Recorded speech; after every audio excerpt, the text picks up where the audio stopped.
اعوذ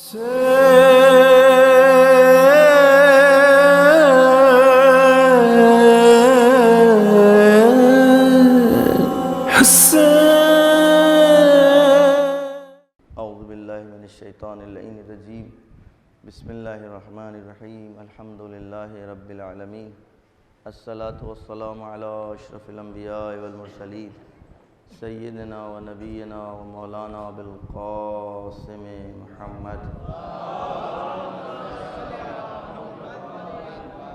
و آلہ الطیبین الطاہرین المعصومین المنتجبین المنتخبین المطہرین الذین اذهب اللہ عنہم الرجس وطہرہم تطہیرا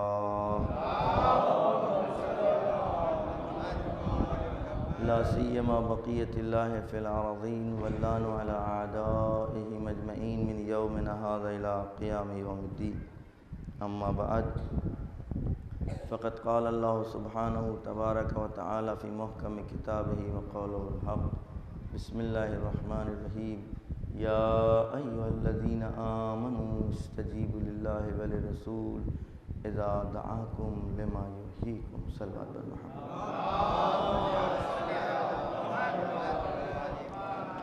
عمریں کم ہے، کام زیادہ ہے، وقت کم ہے، ذمہ داریاں زیادہ ہیں۔ واقعاً ہم اور آپ اگر کبھی سوچیں تو انسان کی زندگی میں فالتو وقت تو ہونا ہی نہیں چاہیے۔ اگر وہ اپنے آپ کو پہچانتا ہو، اپنی ابتدا کو جانتا ہو، اپنے انجام سے واقف ہو، تو پھر ہمیشہ مشغول نظر آئے گا۔ انسان کو ذمہ دار بنا کر کے بھیجا گیا۔ انسان کی عظمت، انسان کی برتری، انسان کا شرف اس کی ذمہ داری ہے، اس کے عقل و شعور کے اعتبار سے جو وہ انتخاب کرتا ہے۔ اِنَّا عَرَضْنَا الْأَمَانَةَ عَلَى السَّمَاوَاتِ وَالْأَرْضِ، ہم نے جب اپنی امانت کو زمین و آسمان کی طرف عرضہ کیا، فَأَبَيْنَ أَنْ يَحْمِلْنَا، زمین و آسمان نے انکار کر دیا۔ پہاڑوں سے کہا گیا، پہاڑوں نے انکار کر دیا۔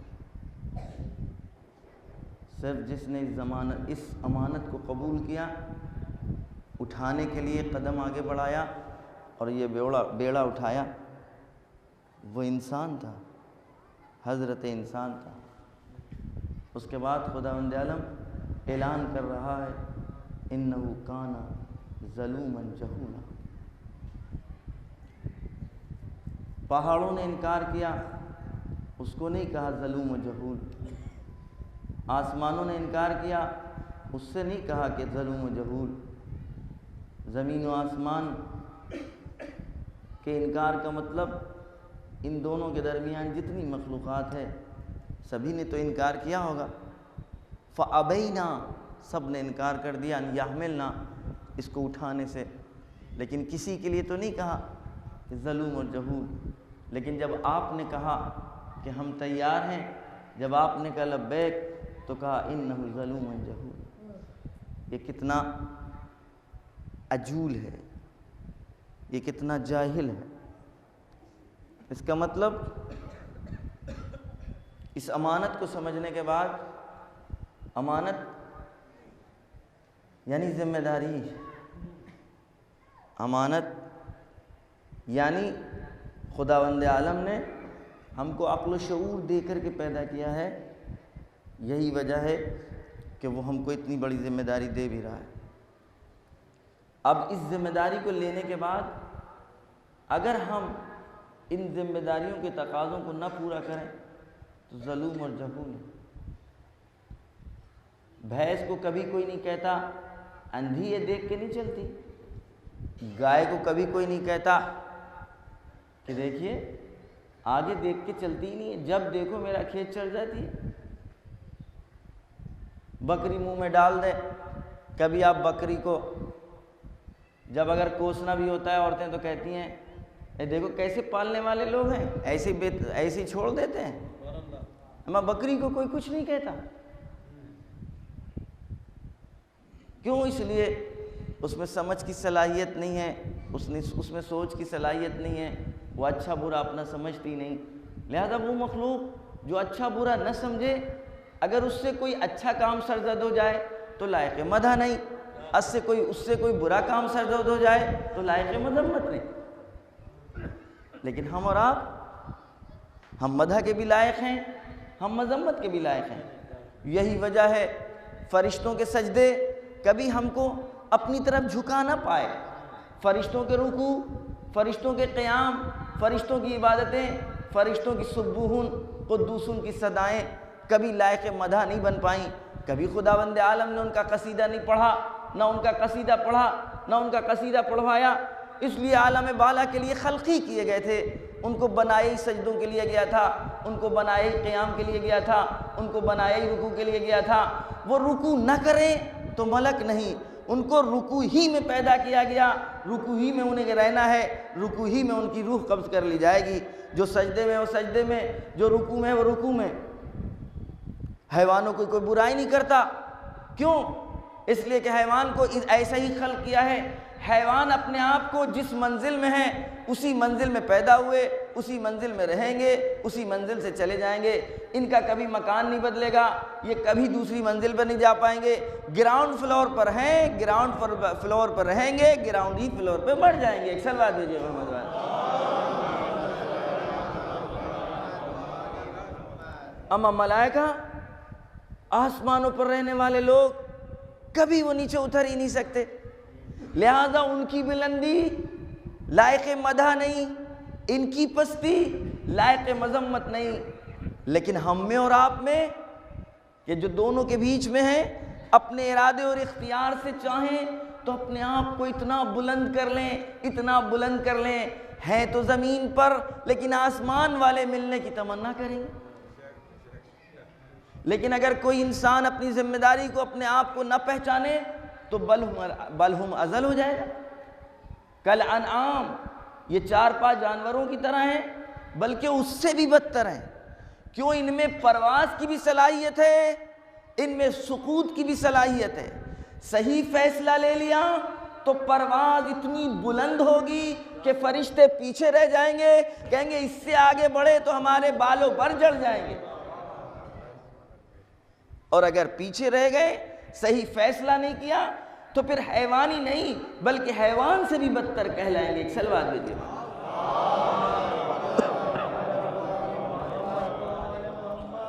یہی وجہ ہے کہ انسان لائق مدح بھی ہے، انسان لائق مذمت بھی ہے۔ کربلا ہمارے سامنے آج آئیڈیل اور نمونہ ہے، تو اس لیے کہ کچھ انسانوں نے صحیح ارادوں، صحیح فیصلوں کے تئیں جو مرقع کائنات کے سامنے پیش کیا تھا، اس مرقع کے اوپر، اس مرقع کی سمت کسی بھی طرف سے نگاہ ڈالیں، یہ مرقع کامل نظر آئے گا، کوئی نقص نظر نہیں آ رہا ہے۔ انسانی جتنے پہلو ہیں مثبت پازیٹیو، جتنے ہنر، جتنے نکھار، جتنے رنگ، جتنی خوشبوئیں ہیں، سب کی سب کربلا کے اس گلدستے میں، کربلا کے اس مرقع میں سمٹی ہوئی۔ آپ نے دیکھا ہوگا کچھ تصویریں ایسی بھی لوگ بناتے ہیں باہنر افراد کہ آپ کسی سمت سے دیکھیں لگے گا وہ تصویر آپ کو دیکھ رہی ہے۔ 5 لوگ دیکھیں، ہر آدمی الگ الگ رخ پر کھڑا ہو، ہر آدمی سے بعد میں پوچھئے، وہ کہے گا یہ تصویر ہماری طرف دیکھ رہی ہے۔ 1000 آدمی ہوں، 1000 یہ کہیں گے یہ تصویر ہم کو دیکھ رہی تھی۔ 1,00,000 آدمی اس تصویر کی طرف نگاہ ڈالیں، 1,00,000 کہیں گے یہ تصویر ہماری طرف دیکھ رہی تھی۔ کربلا امام حسین علیہ السلام کے ہاتھوں کی کھینچی ہوئی لکیریں نہیں، بلکہ بنایا وہ مرقع ہے، وہ تصویر انسانیت ہے، وہ معماری ہے کہ انسانیت کے جتنے رخ ہوں، جتنے پہلو ہوں، وہ یہی کہتا ہوا نظر آئے گا کہ یہ تو میرے لیے تھی۔ اخلاق ہو تو کربلا ادھر دیکھے گا، شجاعت ہو تو کربلا کا رخ ادھر ہوگا. جتنے صفات حمیدہ انسانیت ہیں گویا کربلا کا رخ اسی طرف ہے بے درجہ اتم و اکمل. ایک صلوات بھیجیے محمد.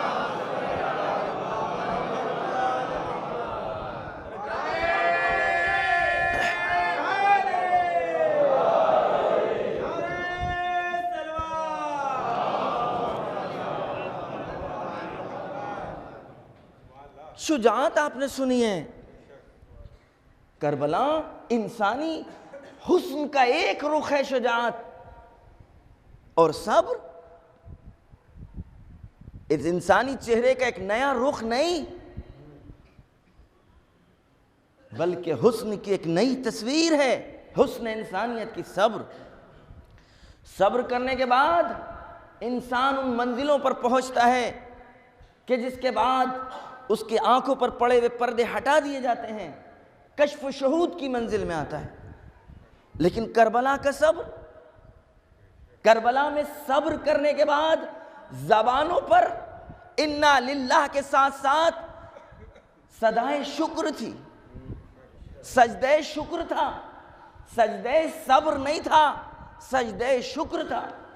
میں نے دیکھا امتحانات کے مقابل میں قد و بالا والے لوگ, ابراہیم جیسا پیغمبر, اسماعیل جیسا پیغمبر, جب امتحان کی منزل میں آتا ہے تو باپ بیٹے کے درمیان جو گفتگو ہوتی ہے وہ یہ, اے میرے بابا آپ نے جو خواب میں آپ کو حکم ہوا ہے آپ اپنے حکم کو پورا کریے, انشاءاللہ ستجدنی من الصابرین, انشاءاللہ آپ مجھ کو صبر کرنے والوں میں شمار کریں گے.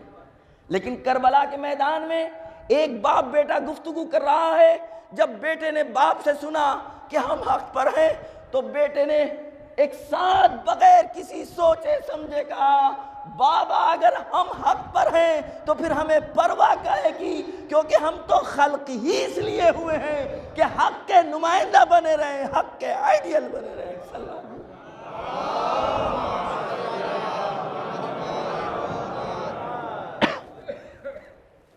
اخلاص کی منزل, جو کچھ ہو خدا کے لیے, اپنا اس میں نام نہیں. میں نے کبھی اس سے پہلے عرض کیا تھا کربلا میں 72 شہید, لیکن کیا کبھی آپ نے غور کیا کہ جب کربلا کی تصویر کھولے تو کیا کبھی زہیر نظر آتے اس میں, کبھی عباس نظر آتے بے زبان خود, کبھی علی اکبر نظر آتے بے زبان خود. جب کسی کی زبان کھلی تو اس زبان کا خلاصہ حسین حسین حسین حسین. یعنی گویا ان 71 نے اپنے آپ کو امام حسین میں اس طریقے سے منظم کر دیا تھا کہ کسی رخ سے نگاہ ڈالی جائے تو سوائے حسین کے اور کچھ نظر نہیں آئے. کیوں؟ اس لیے کہ اخلاص کی منزل یہ تھی کہ حسین نے اپنے آپ کو فنا فی اللہ کر دیا تھا. حسین نے اپنے آپ کو فنا فی اللہ کر دیا تھا. اپنے نام کو, اپنی شخصیت کو, اپنے نام و نمود, اپنی شہرت, اپنا حسب اور نسب, سب کچھ خدا کے لیے. اور جب سب کچھ خدا کے لیے تو اصلاً کائنات کا فارمولہ یہ ہے, میں نے مستقل اس بات کو عرض کیا کہ آپ سب کچھ خدا کے حوالے کر دیے اپنے اعتبار سے, تو پھر خدا اپنے اعتبار سے آپ کے حوالے کرے گا. لہذا سن 61 ہجری میں امام حسین علیہ السلام کے ساتھیوں نے اپنا سب کچھ حسین کے حوالے کیا, حسین کو مالک بنا دیا. جو چاہیں آپ کریں, کیونکہ آپ کی مرضی مرضی خدا, آپ کی ہاں خدا کی ہاں, آپ کی نہیں خدا کی نہیں. لہذا اب اکبر نے خود سوچا نہیں, حبیب نے خود کچھ سوچا نہیں, زہیر نے کچھ سوچا نہیں, اگر سوچا بھی تو وہی جو حسین نے سوچا ہے. صلوات.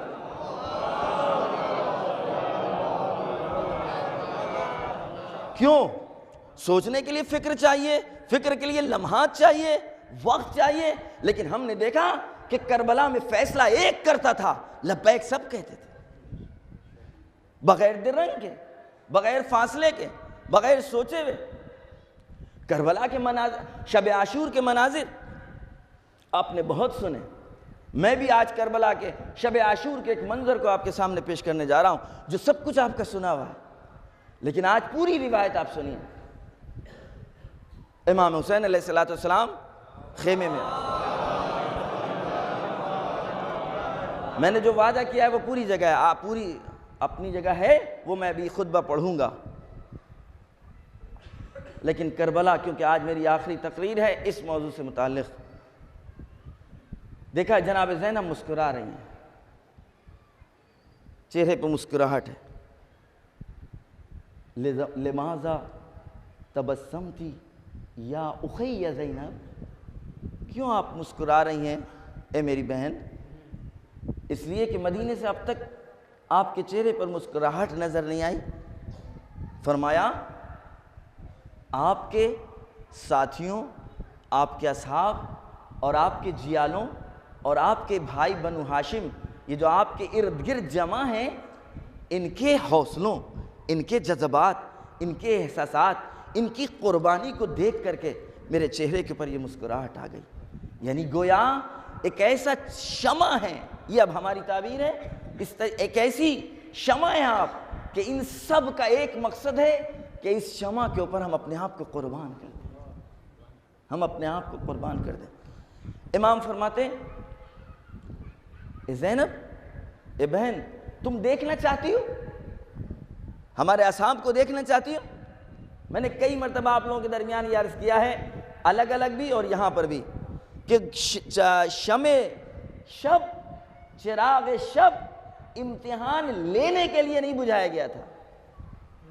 امام حسین علیہ السلام نے اگر کبھی کسی کی زبان سے نکل جاتا ہے تو بغیر سوچے سمجھے ہوئے کہ شب عاشور امام نے چراغ اس لیے بجھایا تاکہ اپنے دوستوں اور اصحاب کا امتحان لے لیں، نہیں، امتحان دے چکے، امتحان میں کامیابی کے بعد ہی انتخاب ہوا ان کا۔ شب عاشور امتحان دے کر کے یہاں یہ سارے منتخبین ہیں۔ لہذا آپ فرماتے ہیں کہ تم دیکھنا چاہتی ہو؟ ہاں بھائی دیکھنا چاہتے ہیں۔ جناب امام نے آواز دینا شروع کر دی، این عباس، این علی اکبر، این قاسم، این حبیب، این زہیر، این سعید، این اصحابی، اے میرے دوستوں، اے صحابیوں، تم سب کہاں ہو؟ آؤ سب لوگ جمع ہو۔ اور اس کے بعد وہ روایت جو آپ سنتے رہتے ہیں کہ امام نے کہا کہ یہ لوگ ہم کو قتل کریں گے، وَمَن مَعِی، اور جو میرے ساتھ ہوگا۔ تم جا سکتے ہو اور ہمارے رشتہ داروں میں سے کسی ایک کا تم ہاتھ پکڑنا چاہو تو پکڑ لو، چلے جاؤ۔ اور اس کے بعد فرماتے ہیں ہم تم کو مقام بھی تمہارے دکھائی دیتے ہیں، اور کل جو بھی ہوں گے حتمی فیصلہ، وَمَن مَعِی یُقْتَلْ، جو بھی میرے ساتھ ہوگا وہ کل قتل کر دیا جائے گا۔ جواب، الحمدللہ الذی شرفنا معک، پروردگار تعریف ہے اس خدا کی، شرفنا قتلی معک، تعریف ہے اس پروردگار کی کہ جس نے ہم کو شرف بخشا کہ آپ کے ساتھ رہ کر مجھے موت آ جائے۔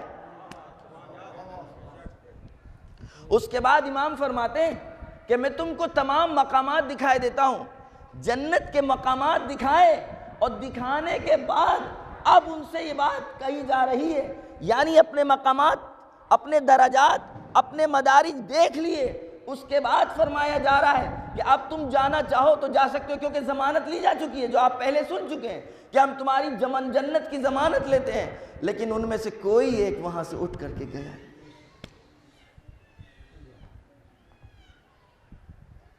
لہذا میں اکثر کہا کرتا ہوں، اب اگر ہم جنت کے نام پر یہاں جمع ہو رہے ہیں تو یا تو آپ اپنے آپ کو پہچانتے نہیں، اور یا پھر کربلا کو نہیں پہچانا آپ نے۔ اگر ہم اور آپ کربلا کو پہچان چکے ہیں تو خدا را جنت کے لیے نہ آئیے، اس کو جنت بنا دیجئے تاکہ وہاں والے یہاں اتریں۔ ایک صلوات بھیجئے۔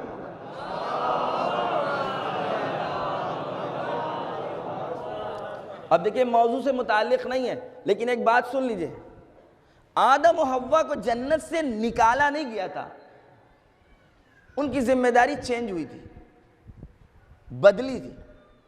اگر جس چیز سے ان کو منع کیا گیا تھا اگر وہ ترک اولا نہ کرتے تو شاید کچھ دن اور ابھی وہاں رہتے۔ بہرحال ان کو ایک دن آنا تھا باہر، لیکن جس کیفیت سے وہ آئے اس کیفیت سے نہ آتے، یعنی اس حکم مولا کی تعمیل نہ کرنے کی بنا پر آپ جلدی جنت سے باہر۔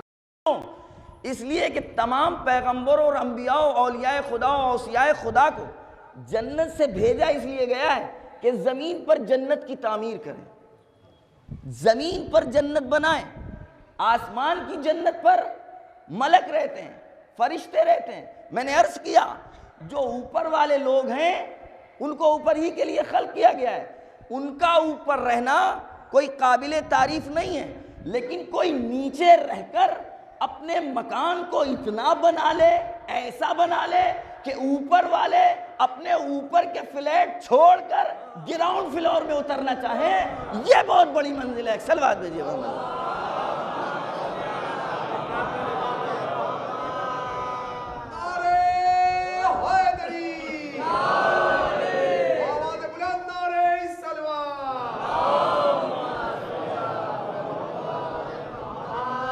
اور کائنات روئے زمین کے اوپر ایک گھر ایسا نظر آیا، ایک گھر کا مطلب مقصد یہ تھا، ہدف یہ تھا۔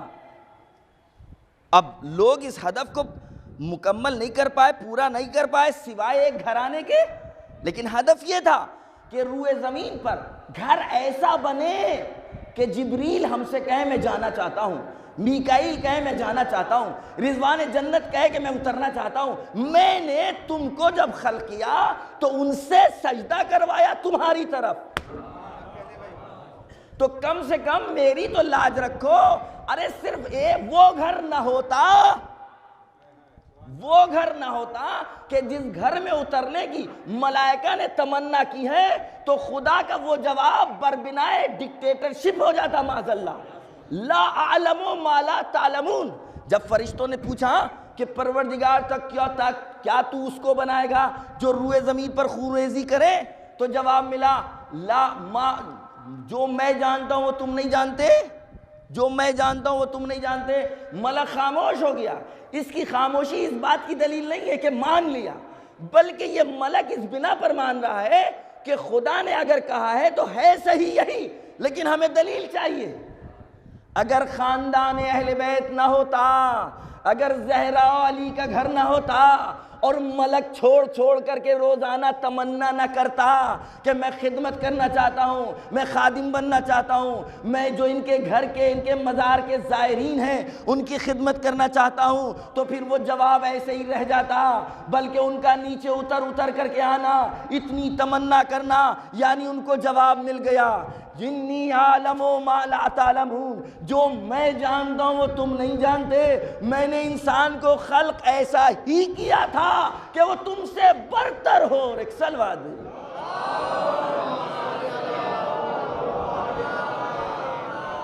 کربلا میں ملائکہ کیا مقام ہے؟ ملائکہ چاہتے ہیں امام کے ساتھ جنگ کرنا، ہمیں اجازت نہیں ملی، تمنا نہیں تھی، ان کی حسرت نہیں تھی، کھڑے نہیں رہے، لیکن ایک منزل وہ آئی جب ملائکہ نے کہا کہ ہم یہ امتحان دیکھ نہیں پائیں گے، دینا تو دور، روایت ہے دینا تو دور، دیکھ نہیں پائیں گے۔ سمجھ گئے نا؟ جب میدان کربلا چھوڑ کر ملائکہ کا دستہ جا رہا تھا تو جواب لے کر جا رہا تھا، انی اعلم ما لا تعلمون، انی اعلم ما لا تعلمون، انی اعلم ما لا تعلمون، جو میں جانتا ہوں وہ تم نہیں جانتے۔ جس سمت ہم نے تم کو سجدہ کروایا ہے اس سمت حسین ہے، اس سمت حسین ہے۔ لہذا کربلا سے متعلق گفتگو کرنا ہم جیسوں کے بس کی بات نہیں ہے۔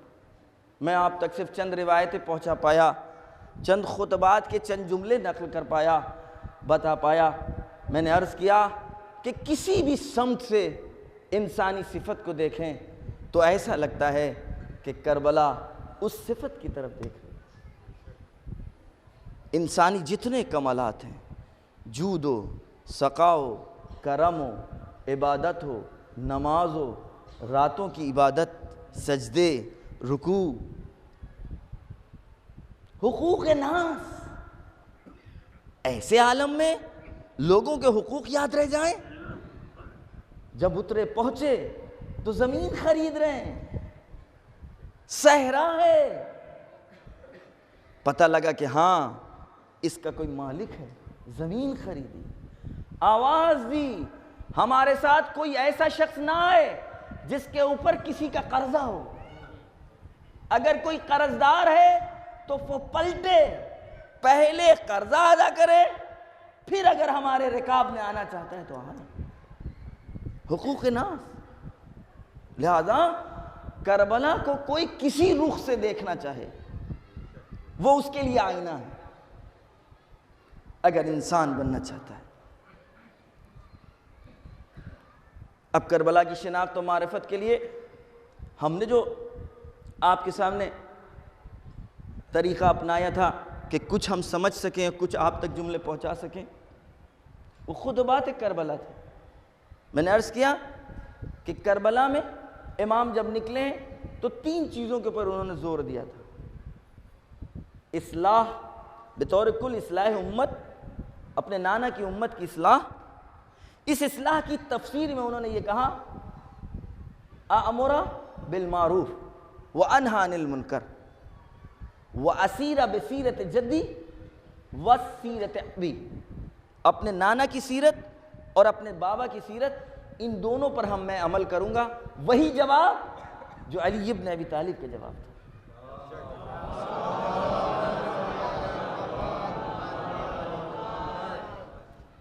اور میں نے عرض کیا کربلا علی کی معرفت، علی کی شناخت، علی کا نام، علی کو پہچانوانا، زہرا کو پہچانوانا، بلکہ اس گھرانے کو پہچانوانا، یہ گویا سب کی ذمہ داری تھی۔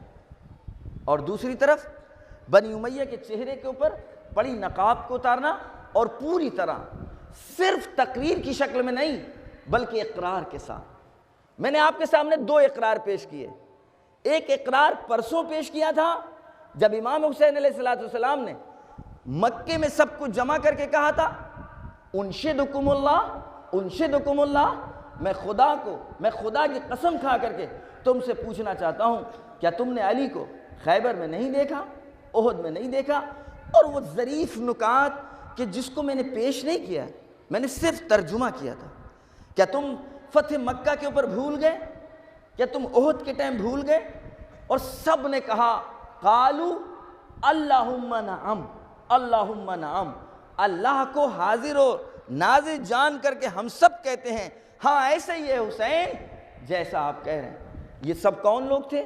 یہ سب وہ نہیں تھے جو امام کو امام مان رہے ہوں، یہ سب وہ نہیں تھے جو امام حسین کو تیسرا امام مان رہے ہوں، یہ سب کے سب وہ نہیں تھے جو ابھی فی الحال وہ عقیدہ رکھتے ہوں جو عقیدہ بہرحال ایک شیعہ اثنا عشری کا عقیدہ ہوتا ہے۔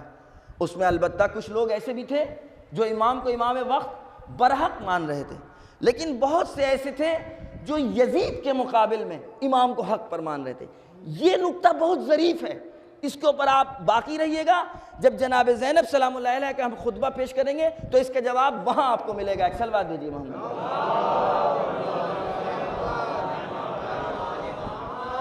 اور دوسرا اقرار امیر شام کے مقابل میں تھا جو میں نے کل پیش کیا بہت جلدی۔ مروان بن حکم جس وقت رشتہ لے کر کے آیا ہے جناب عبداللہ کی بیٹی کے ساتھ، اور اس وقت امام حسین علیہ السلام نے سب کو جمع کیا۔ جمع کرنے کے بعد پھر وہ خط جو لے کر کے آیا تھا، وہ جو چیزیں اس نے یزید کے سلسلے میں گنوائی تھی، ایک ایک کو بیان کر کر کے اس کی تفسیر اور اس کا ایکسپلین جو میں نے اشاروں میں کل آپ تک پہنچایا، اور اس کے بعد فرماتے ہیں سب لوگ گواہ رہنا کہ میں عبداللہ کی گویا بیٹی کا عقد آپ نے اپنے ہی خاندان کے ایک فرد کے ساتھ اسی مجمع کے سامنے عقد پڑھا اور یہ معاملہ ختم ہو گیا۔ یعنی جو تحریک، جو نہضت امام حسین علیہ السلام نے یزید کے زمانے میں امیر شام کے مرنے کے بعد شروع کی تھی، وہ امیر شام کے زمانے ہی سے شروع کر دی تھی، لیکن کیونکہ عہد و پیمان ہو چکا تھا کہ جب تک کہ امیر شام اپنے بعد کسی کو اپنی جانب سے معین نہیں کرے گا اس وقت تک ہم علم مخالفت بلند نہیں کریں گے۔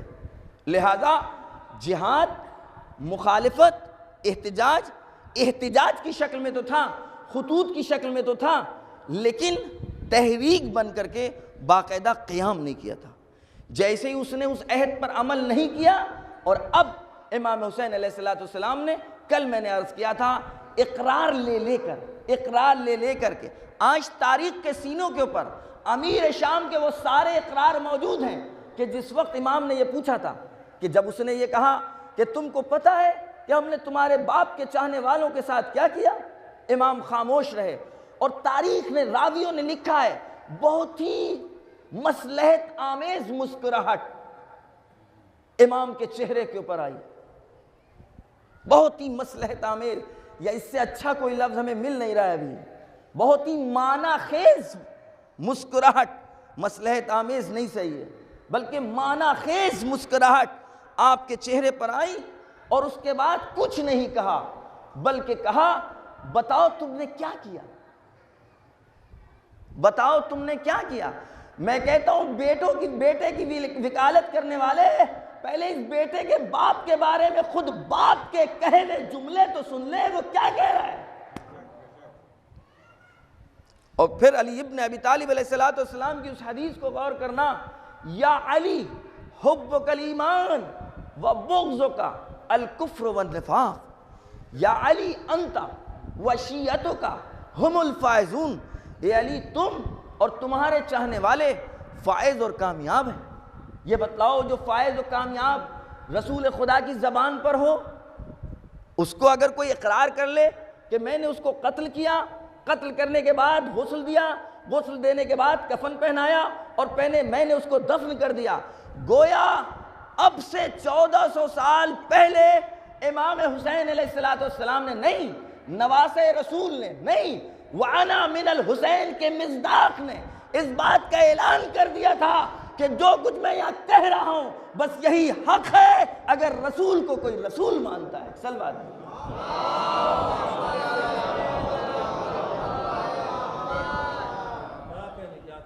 اور امام کا وہ جملہ، البتہ سنو، میں اگر تمہارے چاہنے والوں کو قتل کرتا تو نہ میں اس کو غسل دیتا، نہ کفن پہناتا، وما قبرناہم، اور نہ میں اسے دفن کرتا۔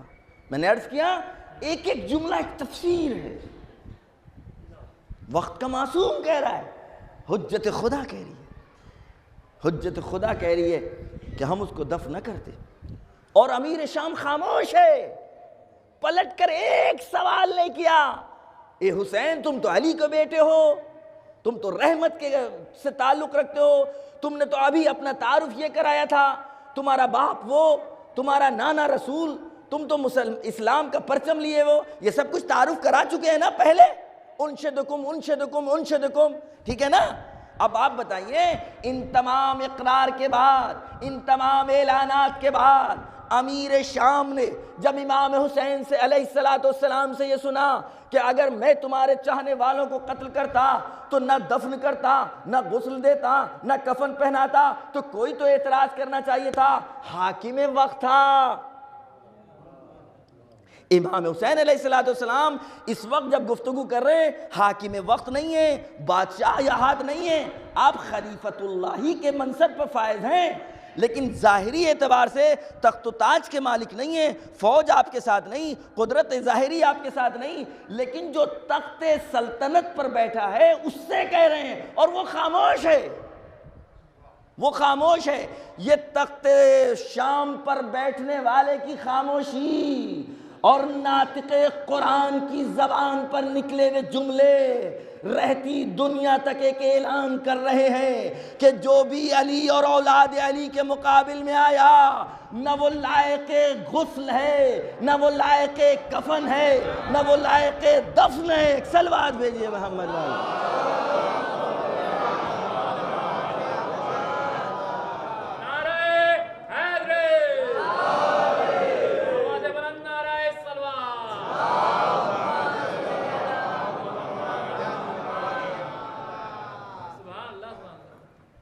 کہاں سے شروع کریں؟ وہ خاتون جو قیدی، خطبے کی اہمیت کے لیے سارے نکات کی طرف توجہ ضروری ہے۔ عورتوں کی حیا،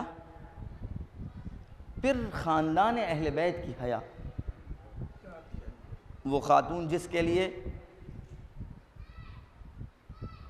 آپ نے اکثر سنا ہے کہ جس کے کھلے سر کو کبھی آفتاب نے دیکھا ہو، وہ خاتون کہ جب سوار ہو رہی تھی تو ایک طرف علی اکبر، ایک طرف قاسم، عباس زانو توڑے ہوئے بیٹھے ہوئے تھے۔ پوچھنے والوں نے پوچھا کہ عقیلہ بنی ہاشم، وہ خاتون کہ جس سے ملنے کے لیے، گفتگو کے لیے لوگ حسرت کرتے ہیں، تمنا کرتے ہیں، آج وقت کی ڈگار نے، حالات نے جناب زینب کو سلام اللہ علیہ کو بظاہر قیدی بنا دیا ہے، اور آپ کوفے میں وارد ہیں، اور وہ تمام چیزیں جو آپ مصائب کی صورت میں سنتے رہتے ہیں۔ ایک ایسے حالات میں گرفتار خاتون جس کے بھائی کا سر، جس کے بھتیجے کا سر، جس کے بچوں کا سر، وہ آگے آگے ہیں، اور ایک بھتیجا جو اس قافلے کا سالار ہے، اس کے ہاتھوں میں ہتھکڑیاں ہیں، پیروں میں بیڑیاں ہیں، خاردار طوق ہے۔ وہ قافلہ، وہ کاروان کہ کوفے میں جب وارد ہوئے تو فضا اس طریقے سے حکومت وقت نے ماحول ایسا کریٹ کر دیا تھا کہ لوگ خوشیاں منا رہے تھے۔ میں نے کل عرض کیا تھا کہ بازاریں سجی ہوئی تھیں، اور آنے والا صحابی رسول تعجب سے پوچھ رہا تھا کہ مگر کوئی ایسی عید ہے جس کی مجھے خبر نہیں؟ ماحول یہ کہ نہ جانے ترک و دیلم سے کہاں سے لوگوں کو لے کر کے آئے تھے، جو اس قافلے میں بچے تھے ان کو بڑھ بڑھ کر کے صدقہ دے رہے تھے۔ حضرت ام کلثوم اور اس قافلے کی خواتین بچوں سے جیسی لوگ لا کے دیتے تھے، ظاہر بچے لے نہیں رہے، لیکن فوراً ہاتھ سے لے کر کے یہ ام کلثوم اور بیویاں اس کو پھینکتی تھیں اور آواز دیتی تھیں، اے اہل کوفہ، صدقہ ہم اہل بیت پر حرام، صدقہ ہم اہل بیت پر حرام۔ ایسے عالم میں کہ جب حکومت وقت کا جور و ظلم و بربریت اس منزل تک کے ہے کہ 10,000 کی فوج کوفے کے اطراف میں لگی ہوئی ہے، جو ہر کھڑا ہوا انسان اس فکر میں کہ کہیں یہ سائیڈ میں جو کھڑا ہوا ہے یہ فوجی نہ ہو۔ ایسے حالات میں جہاں حکومت کی طرف سے خریدار خوشیاں منا رہے ہیں، شور و غل مچا رہے ہیں، تاکہ یہ قافلہ، یہ کون ہے؟ یہ خاندان علی ہے، اولاد علی ہے۔ دشمن کو پتا تھا کہ یہ قیدی ضرور ہیں، لیکن اگر ہم نے اپنے اعتبار سے ماحول کو اپنے ہاتھ میں نہیں لیا، ہم قیدی بن جائیں گے اور یہ حکومت کریں گے۔ لہذا ان کے جگہ جگہ پٹھو لگے ہوئے تھے، افراد تھے جو شور و غل مچا رہے تھے۔ جناب زینب سلام اللہ علیہ نے اس کوفے میں وارد ہوتے ہی ایک مرتبہ آواز دی، خاموش، انسکتو، خاموش ہو جاؤ۔ تاریخ گواہ ہے، خطبے کے راوی کہتے ہیں کہ جیسے لوگوں کی سانسیں گھٹنے لگی ہوں، جیسے دم گھٹ جائے۔ جو اس قافلے میں، جو اس وقت جانور تھے، جو اونٹ تھے، جو گھوڑے تھے، جن کی گردنوں میں گھنٹیاں لٹکی ہوئی تھیں، وہ گھنٹیاں اپنی جگہ سم ہو گئیں۔ انسان اور جانور کی صدائیں گھٹنے لگیں، گھنٹیاں رک گئیں، ایک اس کتو نے، علی کی بیٹی نے ایک ہی وقت میں کائنات کی جتنی مخلوق ہے سب میں تصرف کیا۔ کائنات کی 4 مخلوق ہیں، یا پتھر ہے، یا نباتات ہے، یا حیوانات ہے، یا انسان ہے۔ ایک بارگاہ ایزدی کی مطیع نے، ایک عبادت گزار خاتون نے، ایک علی کی بیٹی حسین کی بہن نے ایک آواز اس کتو سے خاموش ہو جاؤ، تاریخ گواہ ہے۔ گھنٹی جمادات سے تعلق رکھتی ہے، لیکن حکم ولی خدا کے مقابل مطیع و فرما بردار، اس لیے کہ حجت خدا بولنا چاہتی ہے۔ جانور خاموش، حجت خدا بولنا چاہتی ہے۔ جانوروں کے آگے چارے تھے، ان چاروں اور جانوروں کے درمیان فاصلے، وہ چارہ نبات ہے، اس کا مطلب نبات پر تصرف ہو گیا۔ نبات ہوتے ہوئے جانور کو نبات نظر نہیں آ رہی ہے، جو گردنیں جہاں تھی وہیں رک گئیں، جو منہ جہاں تھے وہیں رک گئے۔ انسان اپنی جگہ، ان کی صدائیں گھٹنے لگیں، اس لیے کہ جناب زینب علی کی بیٹی کچھ کہنا چاہتی ہے۔ زینب کو کوئی پہچانتا ہے بھی نہیں، زینب کو کوئی جانتا ہے بھی نہیں۔ یہ پہلا اعلان تھا جو زینب کی طرف سے تصرف تھا کائنات میں، اور اس کے بعد جناب زینب نے اپنا تعارف کرایا۔ ایک صلوات بھیجیے محمد والی۔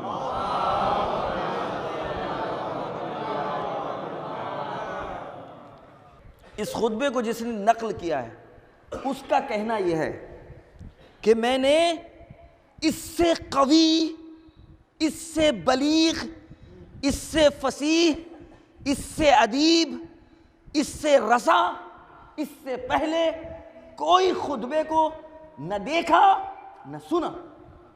فصاحت کس کو کہتے ہیں؟ بلاغت کس کو کہتے ہیں؟ رسا کس کو کہتے ہیں؟ ادب کسے کہتے ہیں؟ علم کسے کہتے ہیں؟ کچھ بھی ہم یہاں نہیں بتا سکتے، صرف ایک جملے میں خلاصہ کرنا چاہتے ہیں۔ راوی کہتا ہے میں نے اس سے نہ رسا، نہ بلیغ، نہ فصیح، نہ ادبی، نہ علمی، اس سے پہلے خطبہ نہ دیکھا نہ سنا۔ خلاصتاً ایک چیز بیان کرتا ہے، کہتا ہے یا اس سے سنا یا اس سے پہلے اس کے باپ سے سنا تھا، اور بس۔ صلوات بھیجیے محمد۔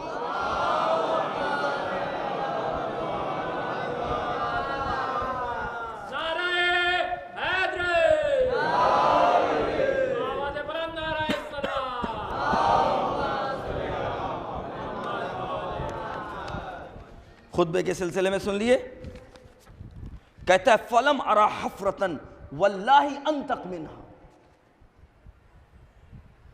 اس سے پہلے ہم نے کسی کو دیکھا نہیں۔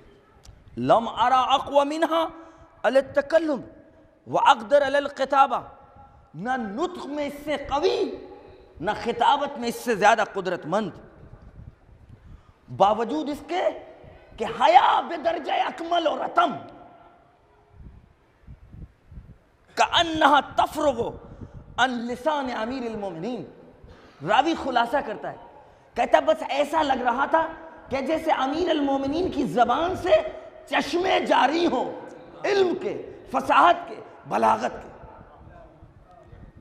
اور کہتا ہے کیوں نہ ہو، ہوا امام الخطباء والبلغاء والمتکلمین، اس لیے کہ وہ خطباء کا امام تھا، بلغاء کا بادشاہ تھا، متکلمین کا شہنشاہ تھا۔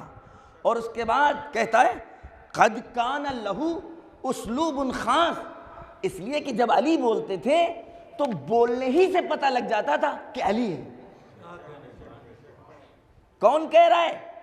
عرب کا رہنے والا، ہندی بولنے والا نہیں، اردو بولنے والا نہیں، ایران کا پرشین بولنے والا نہیں، انگریز کا انگلش بولنے والا نہیں، بلکہ عرب کا رہنے والا ادیب بول رہا ہے، بلیغ بول رہا ہے، خطیب بول رہا ہے۔ اس لیے کہ جو لوگ خطبوں کو نقل کرتے ہیں ان کا خطیب ہونا، ان کا بلیغ ہونا، ان کا فصیح ہونا ضروری اور لازمی ہے، وگرنہ وہ خطبے کو صحیح نقل ہی نہیں کر سکتے۔ ایک صلوات بھیجیے محمد۔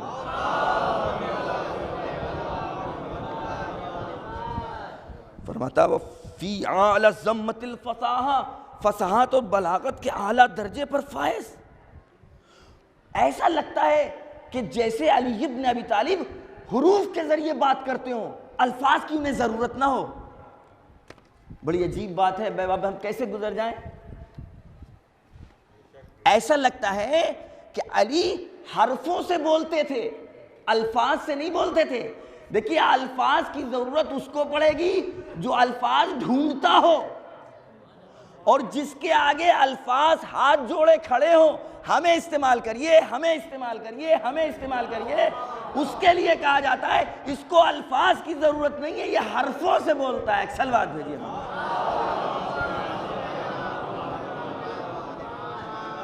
ایک اور سلوات بھیجیے محمد۔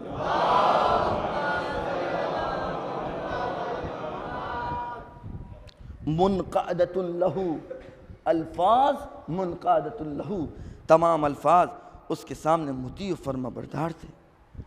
جس وقت اس نے کہا انسکتو فرتدت الانفاس، دم لوگوں کے گھٹنے لگے، سانسیں رک گئیں، وسکت الاخراس، جانوروں کی گھنٹیاں اپنی جگہ ٹھہر گئیں۔ میں کہتا ہوں یہ وہ جو تصرف میں نے آپ کے سامنے عرض کیا وہ تھا، اور اس کے بعد اب حضرت کا خطبہ آغاز ہو رہا ہے۔ ایک سلوات دیجیے محمد۔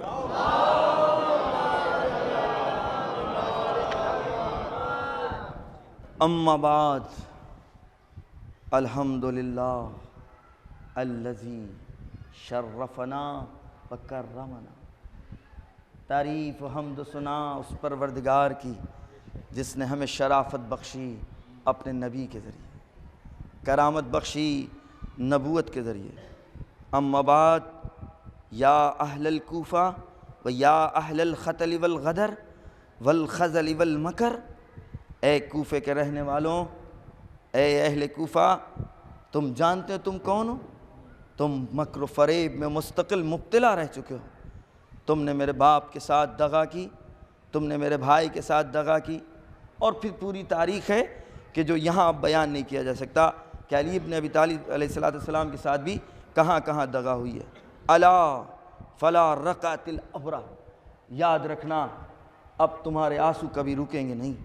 ولا حدت الزفرہ، اور کبھی یہ چشمے کی طرح جو تمہاری آنکھوں سے آنسو نکل رہے ہیں اس وقت جو تم رو رہے ہو، یہ ہمیشہ جاری رہیں گے۔ انما مثلکم کمثل التی نقضت غزلہا، تمہاری مثال اس عورت کی طرح ہے جو دن بھر بنتی ہے اور رات میں بنے ہوئے اپنے اس کپڑے کو کھول دیتی ہے۔ اور یہ پورا اشارہ ہے پوری طرح 3 دور کے بعد تم متوجہ ہوئے، میرے باپ کی ڈیوڑی پر آئے، تمہارے اصرار کے اوپر میرے باپ نے تمہاری بیعت کو قبول کر لیا، اور اس کے بعد تم نے اس کو اکیلا چھوڑ دیا۔ اب یہاں پر ایک اعتراض اور اس کا جواب بہت اس سے چلتا ہوا۔ اس خطبے میں اہل کوفہ کو خطاب کر کے امام جناب نے حضرت نے یہ فرمایا ہے کہ تم ہمیشہ روتے رہو گے، تمہاری قسمت ہمیشہ پھوٹی رہے گی، تمہارا انجام ہمیشہ برا ہے، تم ہمیشہ ذلیل و خوار رہو گے، تم ہمیشہ مذلت کی زندگی گزارو گے، ہمیشہ پستی کی زندگی گزارو گے۔ لہٰذا آج بعض وقت ایسا کہا جاتا ہے کہ یہ جو لوگ رو رہے ہیں یہ وہی جناب زینب کی بد دعا ہے جو کوفے میں انہوں نے خطاب کیا تھا۔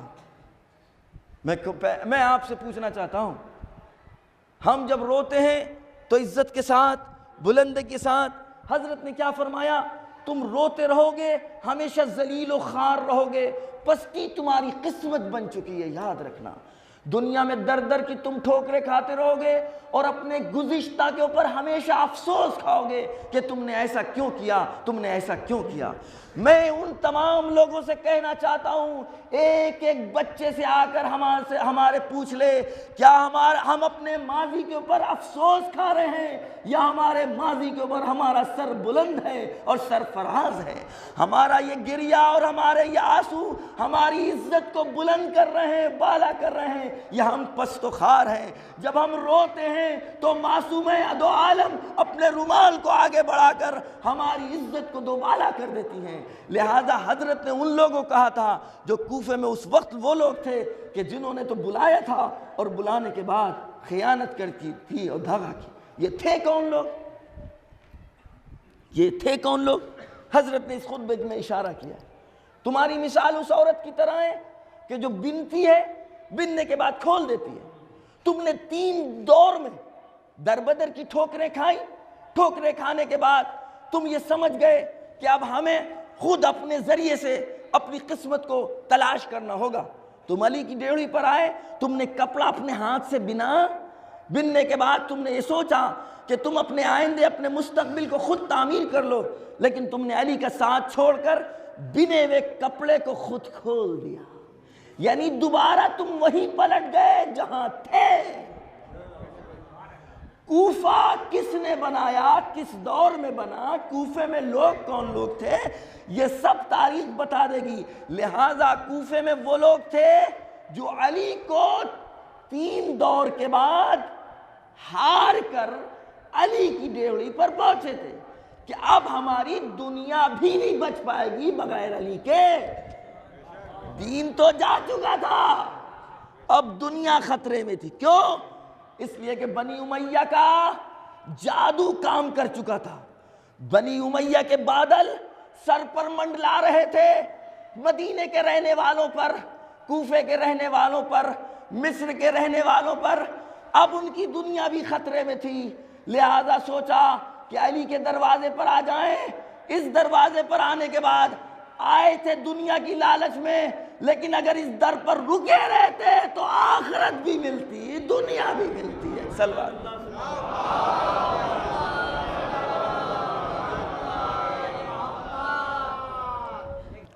اور اس کے بعد ہم خطبے کو بیچ سے چھوڑ رہے ہیں. فتحسن تحسا, بدبخت ہو تم ہم, ونقصن نقصا, لقد خاب السعی, تمہاری تلاش و کوشش برباد ہو گئی. توجہ کیجئے گا, یہ کوئی جیتی ہوئی خاتون بول رہی ہے کہ ہاری ہوئی؟ یہ وہ بول رہی ہے کہ جس کا بھائی قتل کر دیا گیا, یا وہ کہ جس کا مقصد پورا ہو گیا؟ لقد خاب السعی, تمہاری تلاش و کوشش برباد ہو گئی. تبت الایدی, ہاتھ تمہارے ٹوٹ جائیں. کس سے مل رہی ہے؟ تبت یدا ابی لہب, تبت یدا ابی لہب, قرآن کی زبان استعمال ہو رہی ہے. تبت ایدیکم, ہاتھ تمہارے ٹوٹ جائیں, شل ہو جائیں. وہ خسرت الصفقہ, کتنا خراب اور نقصان والا تم نے سودا کر لیا. وبعتم بغضب من اللہ, تم نے اس سودے میں اللہ کی ناراضگی کو خریدا. وضربت علیکم الذلہ والمسکنہ, اللہ کی طرف سے تمہارے ماتھوں کے اوپر ہمیشہ کے لیے ذلت کے سکے جما دیے. پتہ ہے کس کو کہتے ہیں؟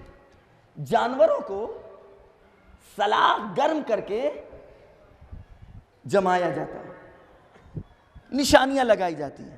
حضرت نے یہ لفظ استعمال کیا ہے, کہ تمہارے عمل نے, تم نے اپنے ماتھوں کے اوپر ذلت و خارگی اور پستی کے نشان ڈال لیے. کہیں بھی جاؤ گے تم پہچان لیے جاؤ گے. اتدرون ویلکم ای کبد لمحمد, تم جانتے ہو تم نے کیا کیا؟ محمد کے جگر کے ٹکڑے کو قتل کیا. وَأَيَّ عَهْدٍ نَكَسْتُمْ, تم نے کس عہد و پیمان کو توڑا. وَأَيَّ كَرِيمَةٍ لَهُ أَبْرَزْتُمْ, کتنی بزرگ شخصیتوں کو تم نے ان کی بے احترامی کی. وَأَيَّ حُرْمَةٍ لَهُ حَتَقْتُمْ, تم نے اللہ کی حرمت کو پائمال کیا. وَأَيَّ دَمٍ لَهُ سَفَقْتُمْ, تم نے کتنے عظیم خون کو بہایا. لَقَدْ جِئْتُمْ شَيْئًا إِدًّا, تم کیا لائے اپنے ساتھ. تَكَادُ السَّمَوَاتُ يَتَفَطَّرْنَ, نزدیک ہے کہ آسمان پھٹ جائے, نزدیک ہے. یہ زینب فرما رہی ہیں, مبالغہ نہیں ہے. اگر حسین وقت کا امام بیچ میں نہ ہو, سید سجاد کا وجود نہ ہو, جناب زینب کی دعائیں نہ ہو, تو خدا کی قسم آسمان پھٹ جاتا. یہ جملے ہیں, تکادو یتفطرن من, اس غم اور اس تمہاری کرتوتوں سے آسمان پھٹ جاتا. تنشق الارض, زمین دھس جاتی. وتخیر الجبال, پہاڑ ٹکڑے ٹکڑے ہو جاتا. لقد جئتم بها الشوہا والصلحا, سودا, کتنا سیاہ کارنامہ تم نے پیش کر دیا. خرقہ طلاء الارض والسماء, زمین و آسمان کے درمیان, اس سے پہلے کبھی ایسا نہیں ہوا. افعجبتم ان تمطروا السماء دما, اب تعجب نہ کرنا اگر آسمان سے خون برسے. تفسیر چاہتا ہے یہ جملہ, تفسیر چاہتا ہے. داعش کی شکل میں مسلمانوں کے درمیان نام نہاد مسلمان اگر مسلمانوں کا خون بہائیں گے تو یہ جناب زینب کی پیشن گوئی آتی. تمہارے کرتوتوں کا نتیجہ ہے اگر آسمان سے خون برسے تو تم تعجب نہ کرنا, تمہارے درمیان اسلام کے نام کے اوپر تمہارے بچوں کو قتل کریں, تمہارے شوہروں کو قتل کریں, تمہاری زوجات کو کنیز بنا لیں تو تعجب نہ کرنا. یہ آسمان خون ٹپکا رہا ہے تمہارے اوپر ذلت اور پستی کی شکل میں, کیونکہ تم نے حسین کو قتل کیا اور اللہ کی حرمت کو پائمال کیا. اور اس کے بعد فرماتے افعجبتم ام تبتر السماء دمن ولعذاب الآخرہ اخزا. ان قریب اللہ کا عذاب, آخرت کا عذاب بہت ہی خطرناک ہے. وہم لا ینصرون, ہم بتا دیں وہاں ان کی کوئی مدد کرنے والا نہیں ہوگا. وہم لا ینصرون فلا یستخفنکم محل, اگر تم کو ابھی مہلت دی جا رہی ہے تو تم اس کو ہلکا نہ سمجھنا. تمہیں جو مہلت دی جا رہی ہے اس کو ہلکا نہ سمجھنا. فإنہ عز وجل لا یحفظہ البدع, خدا کی سنت یہ ہے کہ وہ عجلہ بازی نہیں کرتا, جلدی نہیں کرتا انتقام لینے میں جلدی نہیں کرتا. کیوں؟ ولا یخشى علیہ فوت الساع, کیونکہ اس کو اس بات کا خوف نہیں ہے کہ انتقام جس سے لیا جائے گا وہ اس کے ہاتھ سے بھاگ جائے گا. انتقام اس کے ہاتھ سے نکل نہیں پائے گا. جب اس نے ارادہ کر لیا وہ اسی وقت انتقام کی پہلی اور آخری کھڑی ہو. میں آپ سے پوچھنا چاہتا ہوں, یہ کسی قیدی کی زبان ہے؟ یہ اس خاتون کی زبان ہے کہ جس کے بھائیوں کو قتل کر دیا گیا ہو, اس کے بھائیوں کے سر سامنے ہو؟ یا زبان خدا ہے یا حجت خدا ہے؟ مگر حجت خدا کو کوئی قتل کر سکتا ہے؟ مگر زبان خدا کو کوئی کاٹ سکتا ہے؟ مگر جبروت خدا کو کوئی دبا سکتا ہے؟ جناب زینب کی شکل میں اس وقت جبروت, قہاریت, نطق, قدرت, خطابت, بلاغت, فصاحت سب مجسم بن چکی ہے, کیونکہ وقت کا امام اجازت دیے ہوئے. وقت کا امام اجازت دیے. سنیے ہم کیوں کہہ رہے ہیں کہ اجازت دیے ہوئے. اور اس کے بعد منزل آگے بڑھتی ہے. امام نے اس وقت چند شعر فرمائے. حضرت نے فرمائے ماذا تقولون اذ قال النبی لکم, یہ بتاؤ اس وقت تم کیا کرو گے جب نبی تم سے پوچھیں گے تم نے کیا کیا. حضرت کا خطبہ ختم نہیں ہوا تھا, مجمع سے ایک آواز آئی, بے ابی و امی, میرے ماں باپ آپ پر قربان ہو جائیں. کہولکم خیر الکہول, آپ کے بوڑھے کائنات میں سب سے بہتر. ونساءکم خیر النساء, آپ کی عورتیں کائنات میں سب سے بہتر. وشبابکم خیر الشباب, اور آپ کے خاندان کے جواب کائنات میں سب جوانوں سے بہتر. ونسلکم نسل کریم, اور آپ تو پورا سلسلہ کریم ہے, کرامت والا ہے, شرافت والا ہے. وفضلک فضل کریم, اور خدا نے جو فضل و کرم آپ کو دیا یہ تو کسی کو نہیں ملا. کس نے کہا؟ خطبے کی تاثیر. اسی وقت کوفے کے رہنے والا ایک بوڑھا آگے بڑھتا ہے اور یہ آواز دیتا ہے. آگے بڑھ کے ایک مرتبہ سید سجاد کی آواز آتی ہے. کون ہے یہ سید سجاد؟ وقت کا امام. خودی کو کر بلند اتنا کہ خدا بندے سے خود پوچھے. شعر ہمیں پڑھنا نہیں آتا. بتا نہیں, یہ نہیں ہے. خدا بندے سے خود پوچھے بتا. شاعر سامنے بیٹھے ہیں وہ بول ہی نہیں رہے. خودی کو کر بلند اتنا کہ خدا بندے سے خود پوچھے بتا تیری رضا کیا ہے. زینب اپنے آپ کو اس منزل پر لے گئی ہیں کہ اب سید سجاد کی شکل میں بول رہا ہے. ناطق خدا ہے, ناطق قرآن ہے, زبان خدا ہے, لسان اللہ ہے. خدا اترتا نہیں, جو اتر آئے وہ خدا نہیں. اپنے صفات کا کسی کو مظہر بناتا ہے لہذا جناب سید سجاد کی زبان اب تک خاموش تھے، اس لیے کہ جناب زینب نے اپنی ذمہ داری سونپی ہوئی تھی۔ آواز دیتے وَأَنْتِ بِحَمْدِ اللَّهِ عَالِمَةٌ غَيْرُ مُعَلَّمَةٌ، خدا کی قسم، حمد خدا ہے اس پروردگار کی، اے میری پھوپھی اماں آپ تو ایسی عالمہ ہیں کہ کسی غیر معصوم نے آپ کو تو پڑھایا ہی نہیں۔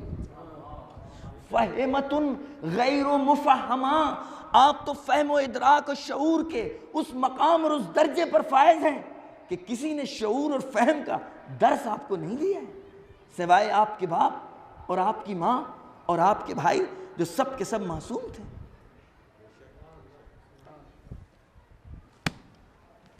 خطبہ ختم نہیں ہوا، دربار میں وارد ہوئی، من ہذہ، خاموش۔ ابن زیاد پوچھتا ہے من ہذہ، خاموش۔ وہ ظاہری جبروت، وہ ظلم و جور و بربریت، پورا دربار لرز رہا ہے۔ ایک خاتون بیویوں کے بیچ میں وارد ہوئی، بغیر کسی توجہ کیے ہوئے ایک گوشے میں جا کر کے بیٹھ گئی۔ ابن زیاد کا غرور و تکبر اس کو اس بات کی اجازت نہیں دیتا خاتون ایسے ہی آ جائے۔ ظاہر چرچے تو پہنچ چکے ہیں کہ کسی خاتون نے خطبہ دیا، یہ تو زینب سلام اللہ کا خطبہ ہے، خدا کی قسم فاطمہ کبریٰ کا خطبہ ہے سرزمین کوفہ کے اوپر، فاطمہ کبریٰ کا خطبہ ہے۔ منہازی کون ہے یہ؟ 3 مرتبہ اس نے سوال کیا، کوئی جواب نہیں دیتا۔ کیوں؟ اس لیے کہ جب تک زینب کی اجازت نہ ہو کون ان کا تعارف کرائے گا؟ خدا کی قسم اگر یہ زینب چاہ لیتی تو ابن زیاد چاہتے ہوئے بھی نہیں بول پاتا۔ موجود ہے، دلیل موجود ہے، دی جا چکی ہے، لہذا اب اجازت ہے کہ بتاؤ یہ کون ہے؟ ہذہ بنت علی، یہ علی کی بیٹی زینب ہے۔ تخت کے اوپر غرور و تکبر کے تخت پر بیٹھنے والا تخت نشین پوچھتا ہے بتاؤ تم نے خدا کو کیسا پایا؟ اور اللہ کی حمد کرتے ہوئے تاکہ بتائے کہ ہم کہاں پر ہیں، بات کے جملے کچھ اس طریقے سے استعمال کیے کہ جناب زینب سلام اللہ علیہ کے جواب نے اس کو بھرے دربار میں رسوا کر دیا۔ کہتا الحمدللہ الذی فضح اخاک، حمد ہے اس خدا کی کہ معاذ اللہ جس نے تمہارے بھائی کو رسوا کیا۔ وَأَكْذَبَ أُحْدُوثَكَ، اور جو نئی نئی باتیں کیا کرتا تھا تمہارا گھر تمہارا بھائی کہ ہم نمائندے ہیں اور ہم خدا کے، ان سب کو جھوٹ کر کے بتا دیا۔ حضرت ایک مرتبہ آواز دیتی ہیں انما یفتضح الفاسق ویکذب الکاذب ویکذب الفاجر، رسوا تو ہمیشہ فاسق ہوتا ہے، جھوٹ تو ہمیشہ فاجر بولتا ہے، وہو غیرنا، وہ تو ہم نہیں ہیں، ہمارے علاوہ کوئی اور ہے۔ اس کے بعد دوسرا جملہ ما رأیتا، تم کس طریقے سے تم نے دیکھا اللہ کے عمل کو تمہارے بھائی اور تمہارے خاندان والوں کے ساتھ؟ اب جناب زینب فرماتی ہیں خداوند عالم نے ان کو درجہ شہادت نصیب دی، اور اس کے بعد فرماتی ہیں میرا بھائی اور وہ تمام ساتھی جو درجہ شہادت پر فائز ہوئے ہیں تمہارا انتظار کر رہے ہیں، کل ان کا خدا ان کے سامنے تم کو لے جائے گا اور وہ تم سے سوال کرے گا، تمہارے پاس کوئی جواب ہے ان سے ان کے سوالوں کے جواب دینے کے لیے؟ ابن زیاد کے پاس کوئی جواب نہیں تھا، اور اس کے بعد جب کوئی جواب نہیں ملا تو بنی امیہ کی سیرت پر عمل کرتے ہوئے اس نے ایک مرتبہ رقیق الفاظ استعمال کیے کہ ہم کو سکون مل گیا، ہمارے دل کو ٹھنڈک پڑ گئی تمہارے بھائی کے قتل کرنے سے۔ جناب زینب کا دل بھر گیا، آنکھوں میں آنسو آ گئے، اور اس کے بعد فرماتی ہیں اگر تجھ کو ہمارے بھائیوں اور ہمارے جوانوں کے قتل کرنے سے تجھ کو ٹھنڈک ملی ہے تو ٹھیک ہے، تو ٹھنڈک پا، کل روز جزا فیصلہ ہوگا، بہترین فیصلہ کرنے والا وہ۔ اس کے بعد اس کا جملہ تھا تم نے خدا کو کیسا پایا؟ جناب زینب نے پورے فلسفہ اہل بیت کا خلاصہ کر دیا، ما رائتو الا جمیلا، ہم نے جز حسن و خوبصورتی کے کچھ بھی خدا کو نہیں پایا۔ دربار سجایا تھا اپنی جیت کے لیے، زید ابن ارقم کھڑے ہوئے، کہتے سن ابن زیاد، میں تجھ کو ایک حدیث بیان کرنا چاہتا ہوں۔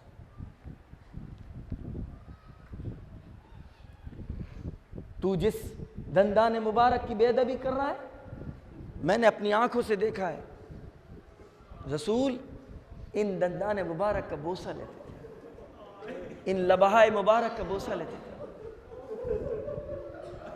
ابن زیاد خاموش، اور اس کے بعد کہتا ہے اے بوڑھے تیری آنکھیں جا چکی ہیں، اور تو اگر بوڑھا نہ ہوتا تو میں تجھ کو قتل کر دیتا۔ زید ابن ارقم کہتے ہیں صحابی ہیں، ابن زیاد کے دربار میں موجود تھے، جناب زینب کے خطبے نے ایک مرتبہ وجدان ضمیر بیدار کر دیا۔ زید ابن ارقم اٹھتے ہیں، کہتے ہیں تو پھر ایک اور حدیث سن لے، تو مجھ کو قتل کرنا چاہتا ہے تو پھر ایک حدیث اور سن، میں نے اپنی آنکھوں سے دیکھا کہ یہ جس کے سر سے تو بے ادبی کر رہا ہے، یہ اور ان کے بڑے بھائی حسن رسول کی داہنے زانو پر اور حسین رسول کی بائیں زانو کے اوپر بیٹھے ہوئے تھے، اور رسول اکرم نے فرمایا کہ میں ان دونوں کو اور ان کے باپ کو تم لوگوں کے درمیان میں چھوڑے جا رہا ہوں، اور پھر میں دیکھوں گا کہ تمہارا ان کے ساتھ برتاؤ اور سلوک کیسا ہو۔ زید ابن ارقم یہ کہتے ہوئے نکلے اور زبان پر کچھ جاری تھا، راوی کہتا ہے سن نہیں پائے کہ زید ابن ارقم نے کہا کیا۔ زید ابن ارقم سے باہر جا کر پوچھا گیا کہ آپ نے کیا کہا تھا؟ زید ابن ارقم نے کہا میں نے یہ کہا تھا کہ تم نے اولاد رسول کو قتل کرنے سے اپنی قسمت میں ذلت لکھ لی ہے، ہمیشہ تم ذلیل رہو گے، اور تم نے ایک ایسے ظالم، ایک ایسے جابر، ایک ایسے فاسق کو اپنے اوپر مسلط کر لیا ہے کہ اب تمہاری قسمت میں ہمیشہ ایسے ہی جابر و ظالم رہے۔ یہ زینب کا وہ خطبہ تھا، یہ بازار کا خطبہ تھا، پھر دربار کا خطبہ، پھر یزید کے دربار کا خطبہ، کہ جس کے بعد یزید اتنا بے بس ہو گیا، اتنا بے بس ہو گیا کہ لعنت بھیجنا شروع کر دی اس نے ابن زیاد پر، کہ جو کچھ کیا وہ ابن زیاد نے کیا اور ہم نے نہیں کیا۔ بس میرے عزیز دوستوں، میں نے آپ کی زحمت کو تمام کیا، میں پوری معذرت کے ساتھ کہ میں نے خطبات کربلا کا وعدہ کیا تھا لیکن میں اس کا حق ادا نہیں کر پایا۔ بہت ساری باتیں تھیں جو میں اپنے جوانوں اور بچوں سے، بہرحال جو جتنی ذمہ داری ہماری ہے وہ میں آپ تک پہنچاؤں، بقیہ جو ذمہ دار لوگ ہیں، جو رہبر و قائد ہیں، انشاءاللہ وہ لوگ اپنے اعتبار سے ذمہ داری ادا کر رہے ہیں۔ میرے عزیز دوستوں، یہ سب کچھ اس لیے ہوا کہ لوگ اپنی ذمہ داریاں بھولے ہوئے تھے۔ ان آمر بالمعروف و انہا عن المنکر، جناب امام صادق علیہ السلام فرماتے ہیں کہ میں نے اپنے نانا رسول کو کہتے ہوئے سنا کہ ایک زمانہ وہ آئے گا کہ جب سماج کی عورتیں فاسد ہو جائیں گی اور جوان فاسد ہو جائیں گے، فاسق نہیں، فاسد، گناہوں میں مبتلا ہوں گے معاشرے اور سماج کی عورتیں اور جوان۔ راوی نے پوچھا اَیَکُونُ ھَذَا، کیا ایسا ہوگا، ممکن ہے؟ حضرت نے فرمایا وَمِن شَرِّ ذَلِکَ، اس سے بھی بدتر ہوگا۔ وہ کیا ہوگا؟ کہا وہ زمانہ وہ ہوگا کہ جب لوگ معروف سے روکیں گے، منکر کا حکم دیں گے، اچھے کام سے روکیں گے اور برے کام سے کی دعوت دیں گے۔ راوی تعجب سے پوچھتا ہے اَیَکُونُ ذَلِکَ، کیا ایسا ہوگا؟ حضرت فرماتے ہیں وَمِن شَرِّ ذَلِكَ، اس سے بھی بدتر ہوگا۔ راوی کہتا ہے اس سے بدتر کیا ہوگا؟ کہ اس سے بدتر وہ ہوگا کہ جب لوگ معروف کو منکر سمجھیں گے، منکر کو معروف سمجھیں گے، برے کام کو اچھا سمجھ کے کریں گے، اچھے کام کو برا سمجھ کے چھوڑیں گے۔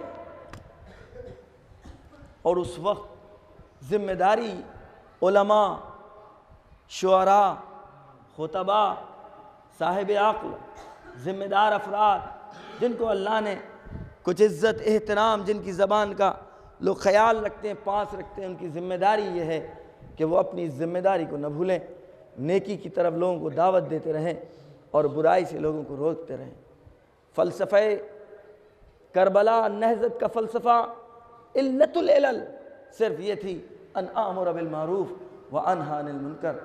اگر حسین کا قیام نہ ہوتا، واقعاً زمانہ وہاں پہنچ چکا تھا جہاں معروف کو منکر اور منکر کو معروف سمجھتے۔ اگر آج ہم نے اپنی ذمہ داریوں کو نہیں نبھایا، اپنے معاشرے اور اپنے سماج کی طرف متوجہ نہیں ہوئے، تو خدا کی قسم سنت الہی میں تبدیلی نہیں۔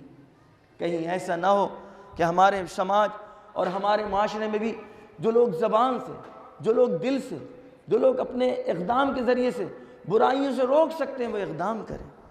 پہلا مرحلہ برائی سے روکنے کا ہے دل میں انسجار پیدا ہو جانا، یعنی برا لگنا، آس پاس کے بیٹھنے والوں کو اس بات کا پتہ لگ جائے کہ یہ برائی آپ کو کھل رہی ہے، یہ برائی آپ کو بری لگ رہی ہے۔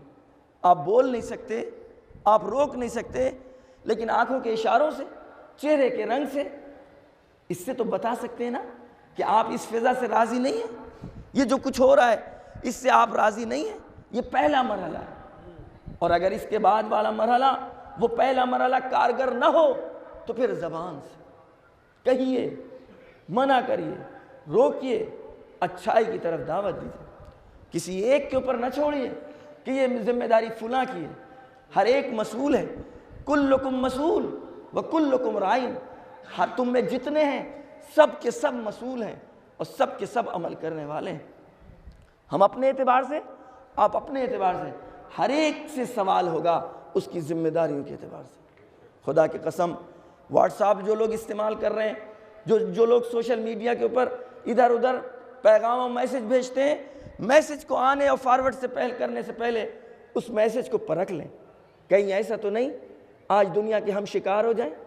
ظاہر میں وہ اچھا لگ رہا ہو، باطن میں لڑانے کی کوئی پالیسی ہو، باطن میں کوئی آپ کا نہ ہو، بلکہ ان ورے آپ دریا کے اس پار سے یہ میسج آ رہے ہوں اور آپ سمجھ بھی نہ پا رہے ہوں۔ میں نے شاید پچھلے سال آپ سے کہا تھا، آپ کبھی کسی اچھے میسج کو فارورڈ کرنا چاہیں، دیکھیں کتنی دیر لگتی ہے۔ کبھی لگتا ہے ہینگ ہو گیا، کبھی لگتا ہے نیٹ خراب ہو گیا، کبھی کہتے ہیں نیٹ جو ہے اس ٹائم نیٹ ہے نہیں۔ لیکن کوئی غلط میسج، تفریقہ کا میسج، لڑائی کا میسج، اسلام کو بدنام کرنے کا میسج، مسلمانوں کے درمیان اختلاف کرنے کا میسج، اس کو آپ کبھی آ جائے فارورڈ کرنے کی کوشش کریے۔ ادھر آپ نے فارورڈ کا بٹن دبایا، لمحے بھر میں دیکھا فارورڈ ہو گئی۔ میں نے اس سے پہلے آپ سے عرض کیا تھا، یہ بتائیے وہ میشنریز، وہ کمپنیاں، وہ ادارے جو یہ پورے نظام اور سسٹم کے اوپر حاکم ہیں، وہ کون لوگ ہیں؟ وہ کون ہیں؟ آپ کے دوست ہیں، آپ کے چاہنے والے ہیں، ان کو آپ کی عزاداری سے محبت ہے، ان کو آپ کی سینہ زنی سے محبت ہے، ان کو آپ کے مراجع کرام سے محبت ہے، ان کو آپ کے علماء کرام سے محبت ہے، ان کو اسلامی حکومت سے محبت ہے، ان کو علوی حکومت سے محبت ہے۔ وہ حکومت جہاں علی ولی اللہ ہو رہا ہے، وہ حکومت جہاں اشہد ان لا الہ الا اللہ وان محمدا عبدہ ورسولہ ہو رہا ہے، اللہم صلی علی محمد کے ساتھ انسان کو پرکھنا ہوگا، غور کرنا ہوگا۔ لہٰذا اس طریقے کے جو میسیجز ہیں، اس کے اوپر جو ہماری ذمہ داری ہے، تجزیہ، تحلیل، عقل، شعور، اس کے بعد طے کرنا۔ آپ شیئر کریے ملنے جلنے والوں سے، جو آپ جس کو سمجھ رہے ہیں اہل رائے ہے، بھائی اس طرح کی گفتگو ہے، صحیح ہے کہ نہیں ہے، صحیح ہو سکتی ہے کہ نہیں ہو سکتی۔ ابھی ہمارے گھر کے بارے میں کوئی ایک مرتبہ کوئی کہیں بات کر رہا ہو تو ایک دم آپ فارورڈ کر کے بتائیے۔ مثلا میرے بھائی کے سلسلے میں، باپ کے سلسلے میں، میری زمین و جائیداد کے سلسلے میں کوئی میسج آ جائے، ان نون میسج، آپ فارورڈ کر دیے گا؟ نہیں کریے گا۔ کیوں؟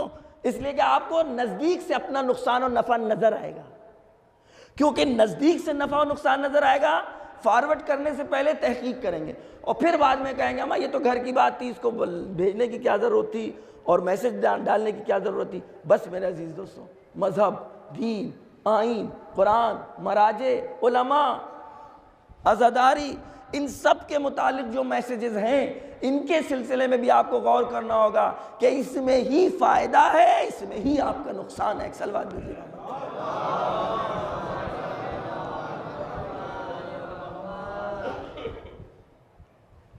بس میرے عزیز دوستوں، یہ خلاصتاً تھی، وگرنہ بہت سارے مسائل اس ٹائم ہیں جو لوگ آ جاتے ہیں پھر وہ سوالات کرتے ہیں۔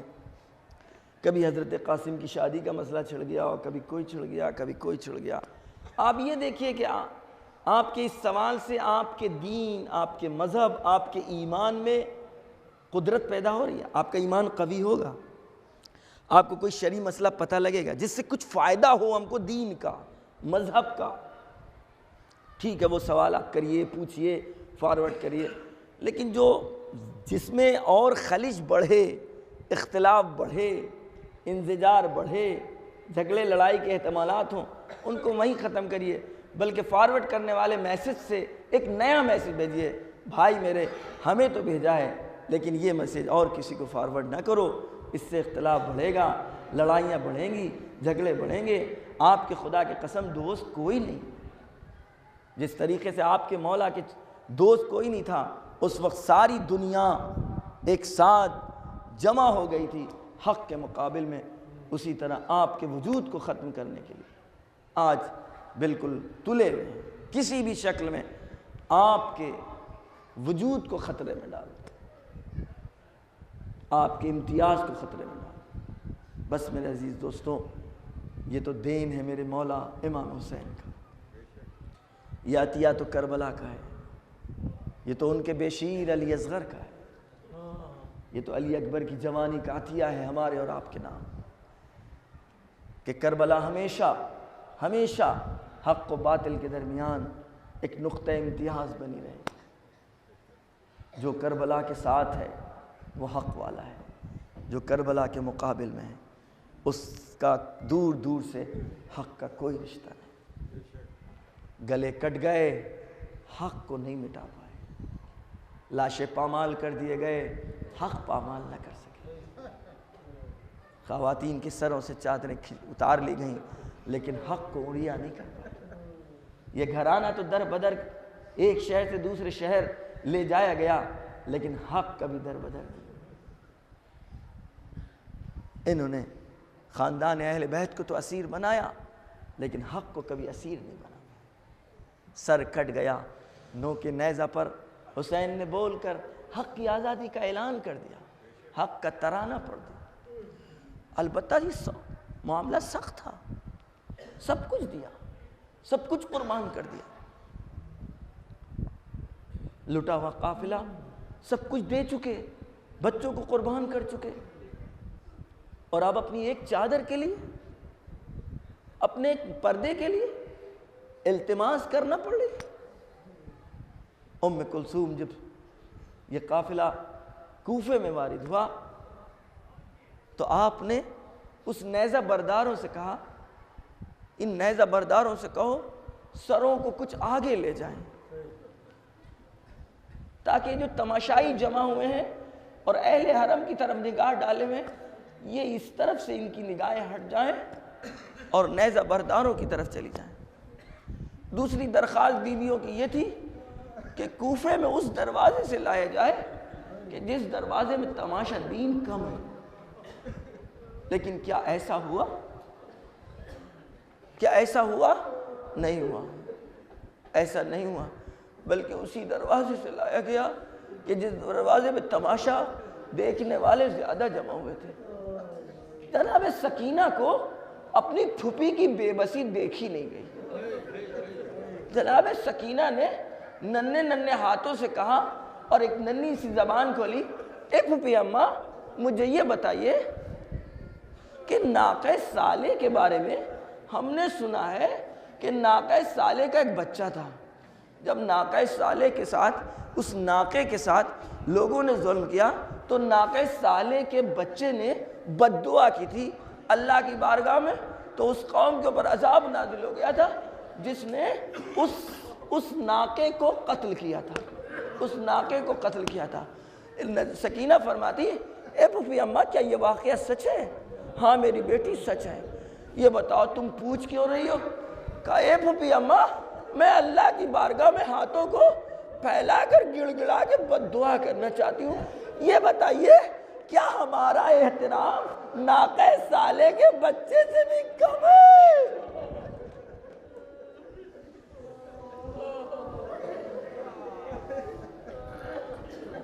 ناقہ صالح کے بچے سے بھی کم ہے۔ زینب نے کیا کیا ہوگا؟ بد دعا کی اجازت تو نہیں ملی ہوگی، بلکہ سکینہ کو سینے سے لپٹا لیا ہوگا۔ آج آخری مجلس معذرت کے ساتھ، بعد میں شبیہ تابوت بھی برآمد ہوگا، علم بھی برآمد ہوگا، 2-4-10 منٹ زیادہ ہو جائے تو معاف کر دیجئے گا۔ بے بسی ہے نا ان بچوں کی، بے بسی ہے نا اس قافلے اس کاروان کی۔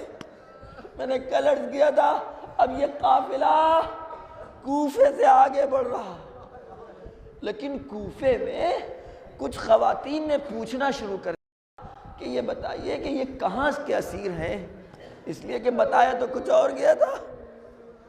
بام خانہ پر کھڑی کسی خاتون کو پتہ لگا کہ یہ قافلہ، یہ کاروان مدینے سے تعلق رکھتا ہے۔ جیسے ہی اس کو خبر لگی اس نے گھر سے چادریں جمع کی اور چادریں لا کر بیویوں میں بانٹنا شروع کر دیا، اس لیے کہ جیسے ہی علم ہوا کہ یہ خاندان اہل بیت سے تعلق رکھتے ہیں، لیکن دشمن نے کچھ لمحوں کے بعد دوبارہ وہ چادریں چھین لی۔ قافلہ یہاں سے آگے بڑھتا ہے، مجھ کو شام کی ایک منزل پیش کرنا ہے اور آپ کی زحمت تمام ہے۔ وہ عجیب قریب منظر ہے، عجیب دردناک منظر ہے میرے عزیز دوستو۔ یہ قافلہ شام کے تمام راستوں سے گزرتے ہوئے دربار شام تک پہنچا، جہاں پر یہ قافلہ روکا گیا تھا اور جہاں دربار سج رہا تھا اس میں میرے عزیز دوستوں میں سمجھتا ہوں یہاں سے یہ دروازہ امام باڑے کا یہ بھی شاید دور ہو، اتنا بھی فاصلہ نہیں ہے، لیکن یہ فاصلہ کتنے گھنٹوں میں طے ہوا پتہ ہے آپ کو؟ 72 گھنٹوں، 72 گھنٹوں میں یہ فاصلہ طے ہوا۔ کیوں؟ جب قافلہ پہنچا کہا قافلے کو روک دیا جائے، اس لیے کہ دربار سجایا جا رہا ہے، 700 کرسی نشینوں کو بلایا گیا۔ جب دربار سج گیا، جب اجازت ملی، قافلہ وارد ہوا۔ دربار شام کی گفتگو ہو رہی تھی، ایک مرتبہ دربار شام سے ایک جری اٹھ کر یزید سے کہتا ہے بس میں اس سے آگے پڑھ نہ پاؤں گا۔ یزید سے کہتا ہے یزید اس بچی کو ہم کو کنیزی میں دے دے۔ حسین کی ایک بیٹی کی طرف اشارہ کرتا ہے، کہتا ہے اس بچی کو میں کنیزی میں دے دے۔ بچی کپ کپانے لگی، زینب سے جا کر لپٹ گئی۔ اے پھوپھی اماں کنیزی کس کو کہتے ہیں؟ کنیزی کس کو کہتے ہیں؟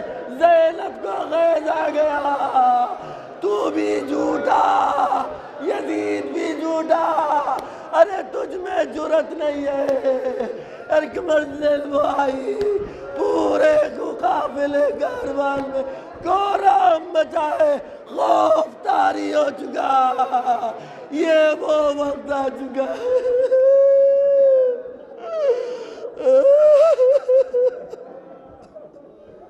اللہ لعنت اللہ علی قوم الظالمین سیعلم الذین ظلموا أی منقلب ینقلبون۔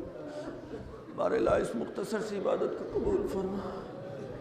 پروردگار ہم لوگوں میں جو مریض بیمار ہیں، ہمارے معاشرے سماج میں سب کو شفا عاجل عنایت فرما، امام کے ظہور میں تعجیل فرما، ہم سب کو ان کے آوان و انصار میں شمار فرما. اللہم تقبل منا انکا انت السمیع العلیم. اللہم کل ولیک الحجت ابن الحسن صلواتک علیہ وعلا آبائہ فی هذه الساعة وفی کل الساعة ولیا وحافظا وقائدا وناصرا ودلیلا وعینا حتی تسکنه ارضک طوعا وتمتعه فیہا طویلا. اللہم صلی علی محمد وآل محمد.